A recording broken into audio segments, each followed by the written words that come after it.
আসিফ মাহমুদ সজীব ভুঁইয়া কিভাবে এখনো উপদেষ্টা পদে বহাল রয়েছেন এবং ডক্টর মোহাম্মদ ইউনূস কেন তাকে এখনো সেই পদে বহাল রেখেছেন, কেন তাকে বরখাস্ত করা হয়নি। নানানভাবে স্ক্যাম তার বিরুদ্ধে শুরু হয়ে গিয়েছে। চাঁদাবাজি থেকে শুরু করে তার বাবার দৌরাত্ম্য, প্রত্যেকটা জায়গাগুলোতে আসিফ মাহমুদ সজীব ভুঁইয়ার নাম স্পষ্টভাবে উঠে এসেছে।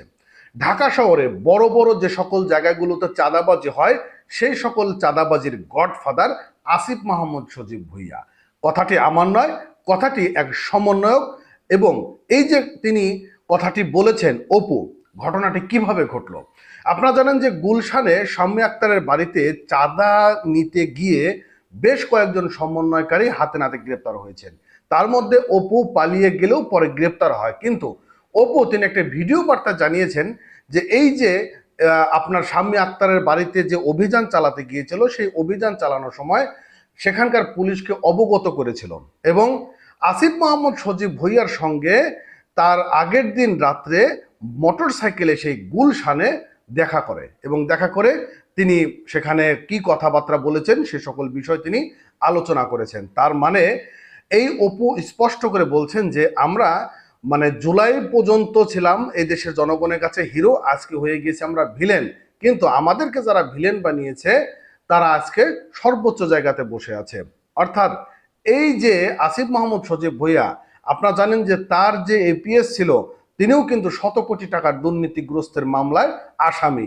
তার মানে এখন সারা বাংলাদেশে যে সকল চাঁদাবাজির কার্যক্রম চলছে, এই সকল চাঁদাবাজি কার্যক্রমের গডফাদার হিসেবে আসিফ মাহমুদ সজীব ভুঁইয়াকে অবগত করেছেন এই অপু নামের ছেলেটি। বন্ধুরা, কালের কণ্ঠে একটা নিউজ প্রকাশ করা হয়েছে, সেটা হচ্ছে যে ভিডিওতে তিনি বলেছেন যে গুলশানে চাঁদাবাজির ঘটনার টাকার ব্যাগ নিতে যে ছেলেটা দেখেছেন সেটা আমি।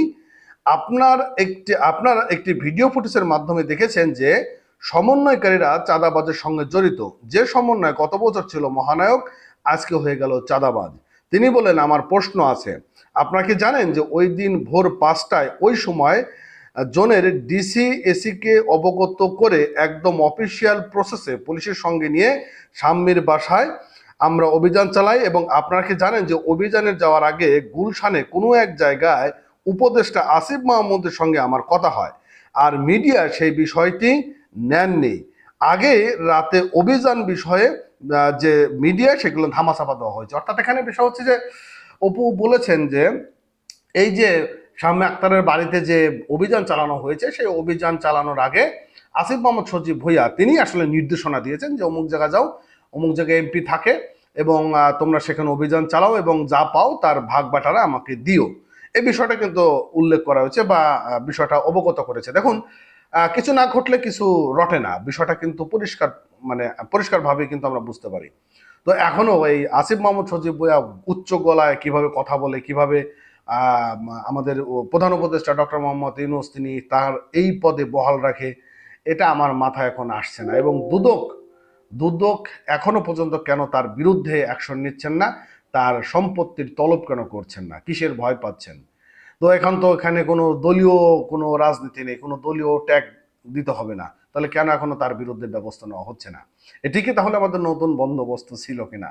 ভালো থাকবেন।